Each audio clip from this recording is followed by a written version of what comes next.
প্রতিটা পুরুষ মানুষের কাছে আমার একটা প্রশ্ন থাকবে যে আপনাদের ঘরের বউ যদি আপনাদের নিয়মিত খোঁজখবর নেয়, ধরেন একদিন খোঁজ না পেয়ে যদি সে অস্থির হয়ে যায়, এতে কি আপনার ভালো লাগবে না আপনার বিরক্তি কাজ করবে? কমেন্ট করে জানাবেন। আমি আমার হাজবেন্ডকে বলেছিলাম যে তুমি যখন একদিন নিখোঁজ হয়ে থাকো, একদিন যদি তোমার সাথে আমি যোগাযোগ না করতে পারি, আমার খুবই কষ্ট হয়, আমি পুরো অস্থির হয়ে যাই, যাকে না তাকে ফোন করে তোমার খোঁজ সম্পর্কে জানতে চাই। সে আমাকে বলল যে তুমি জানো, তোমার এরকম কল দেখে আমাদের বাড়ির জাকির ভাই, যিনি আমার সাথে ছিল গাড়িতে, সে বলতেছে যে আমি আমার বউয়ের বাড়িতে গিয়ে সালাম করব পা ধরে। আমি বললাম কেন? বলতেছে যে তার বউ নাকি একবার ফোন দিলে যদি বলে যে বিজি আছি, কেটে দিলে আর ফোন দেয় না।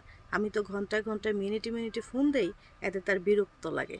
আচ্ছা, মানুষের প্রতি যখন মানুষের অনীহা চলে আসে, যখন তার ভালো লাগা কাজ করে না, তখন সেটা কিন্তু এমনিতেই বোঝা যায়, এত উদাহরণ দেওয়া লাগে না। তবুও পুরুষ মানুষের কাছে আমার একটা প্রশ্ন রইল যে আসলে আপনাদের মন মানসিকতাটা কেমন?